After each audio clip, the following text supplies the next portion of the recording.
This is MJ. I'm an author, I'm an artist, I'm an analyzer. Find all my work at mjmunoz.com. Welcome to Swinging Through Comics. Visit mjmunoz.com/STC for notes and links. And don't forget to subscribe, like, share, and comment to help me grow. This is Swinging Through Comics episode 66, and I am talking about The Rise of Ultraman number 1. And I wanted to talk to you about, I'll talk about the cover first before I talk about who's making this thing. So I really like this cover. This bat kaiju on here is really cool. I don't know if it's from the shows or not, but it's pretty neat. Although it's weird, it's almost like a starfish with a bat head, and it looks really great on the cover here, and it looks a little less great in the actual book, but that's okay because it's still a really neat design. It's like so weird, it almost doesn't work. So the writers on this were Kyle Higgins and Matt Groom. The artist was Francesco Manna, and Espen Grudadurden was the color artist, and that was for the main story. Fall, or From Rise to Fall, I guess is the story. It's Higgins and Groom again. Eduardo Ferrigato is the artist, and the color artist was Marcelo.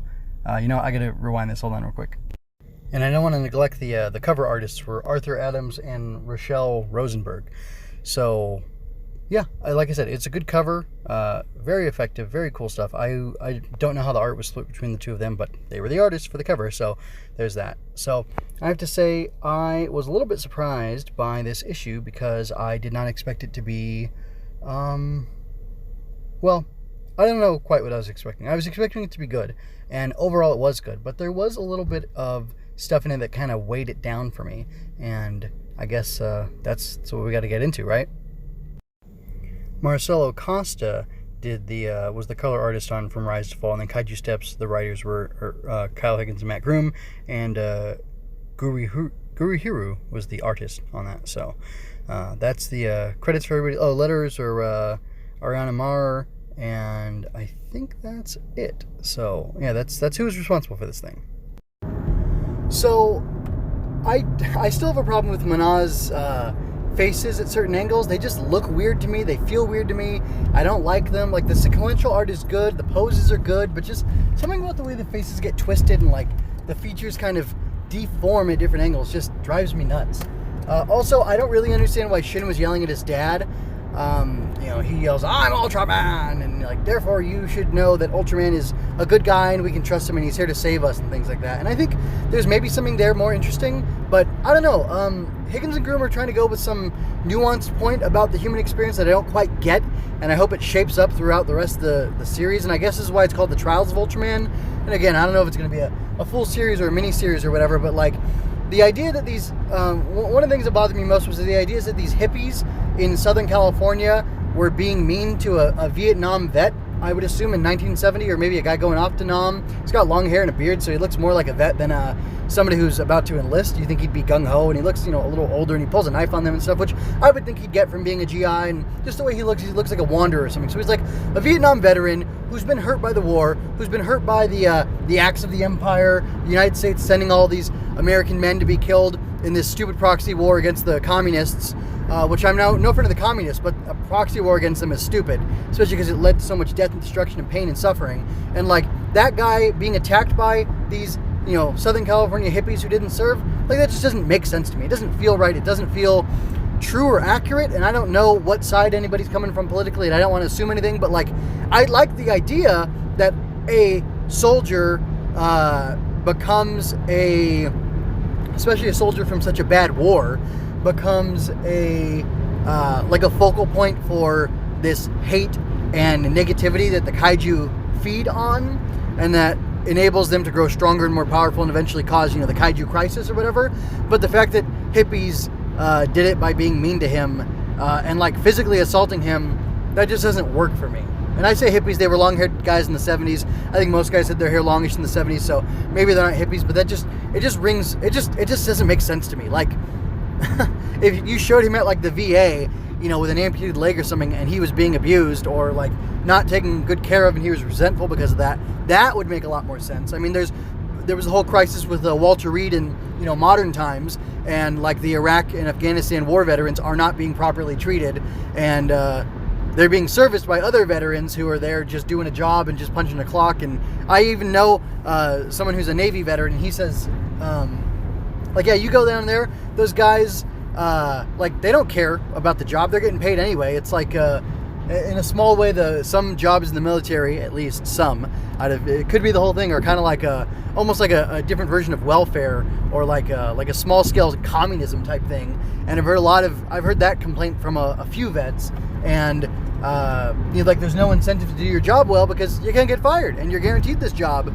for different reasons, and it's just interesting. So like I could see that being a focal point and that being an angle, but I don't think that's the angle being taken. So like, I don't know. I kind of have to wonder, like, do they know any vets? Are they vets themselves? Do they know anybody who's been through the system and know what it's like? Because just from my tangential knowledge of because I don't talk to people who are vets, like, hey, so how was it in the war? Because that's not cool to do. My grandpa was actually a Vietnam vet. He's died he's been dead like 10 years now, sadly, but should have lived a lot longer. But anyway, that's neither here nor there. But he was a Vietnam vet, and other than he had some PTSD that, like stories in the family I heard about, I don't know anything because I never asked him, because it sounded like from my mom and my aunt's accounts of things that it was too traumatic and too terrible, and I didn't want to, cause the old man harm by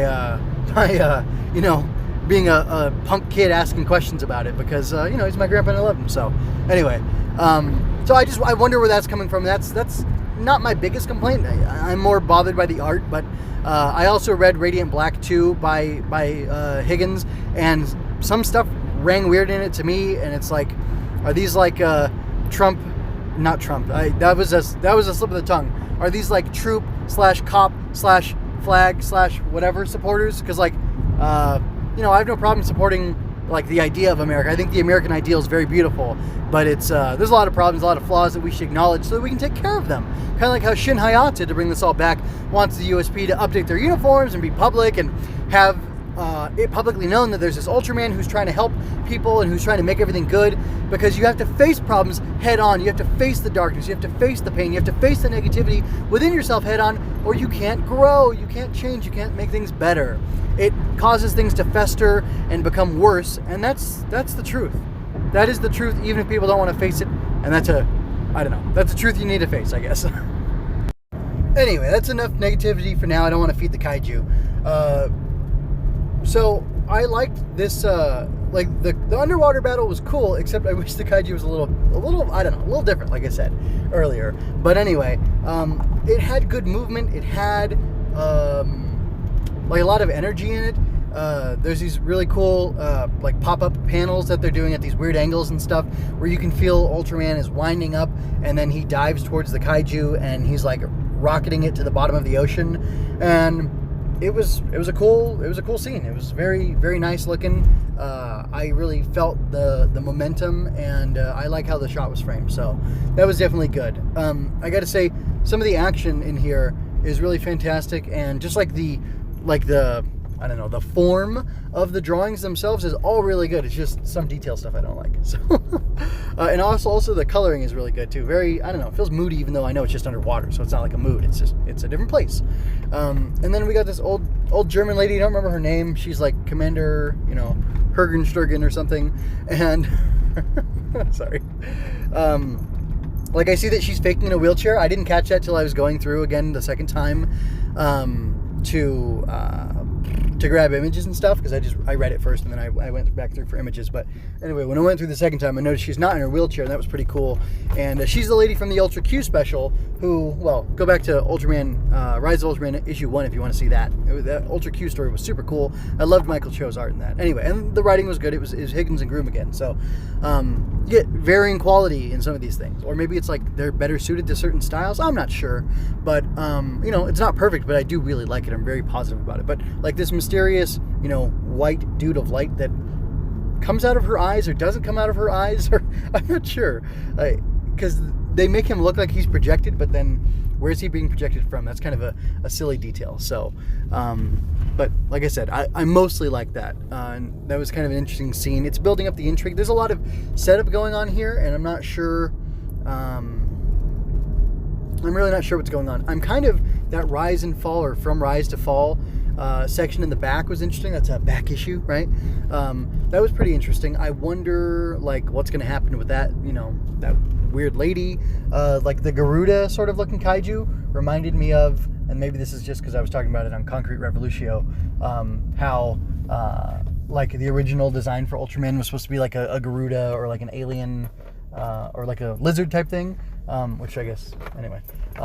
So that kind of reminded me of that, and I thought that was a pretty cool detail. I don't know that it's a nod to the original design of Ultraman or what, but I did notice that little that sword that has a retractable blade on it that lady got had a Q on it, or something that looked very much like a Q, a broken Q, and it reminds me of Ultra Q, and like I wonder how they're going to tie all that stuff in, because it seems like they're trying. I mean, Ultraman is technically, the original Tokusatsu is technically a sequel series to Ultra Q, and I'm under the impression, or I've gathered stuff through looking at wikis and whatnot, that the actual a bunch of kaiju from Ultra Q got reused in Ultraman, which is a pretty cool detail. That's definitely something I would do. So that's kind of neat, but it seems like they're linking them together a lot more tightly in this iteration of Ultraman, which is a lot of fun. I think they can probably benefit from that a lot, especially if they've been longtime fans and have really, or like, you know, as they approach the project, decided to really dive deep into the lore and pull as much good out as they could. I'll just wrap up real quick and say I really did like the issue. I thought it was good. It was very entertaining. There's some stuff that I don't really want to talk about as far as judging. Like, I kind of want to hold off judgment until the next issue to see how it's dealt with there. But overall, very good. Definite recommend. It's on par with, so far, the Rise of Ultraman. And I'm really looking forward to seeing where this goes. So that's going to be it for now. I've got a bunch of other stuff that I do. Go over to mgmunoz.com. You can find it all there. You can chat with me on MeWe and on Twitter, and you can make comments to me there or here where you see this. I'm trying to make Odyssey my primary video place.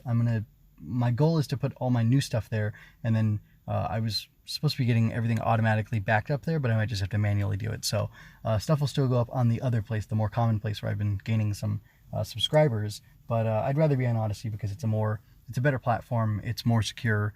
For me, my stuff's not going to get pulled from there. I'm putting some exclusive stuff on there.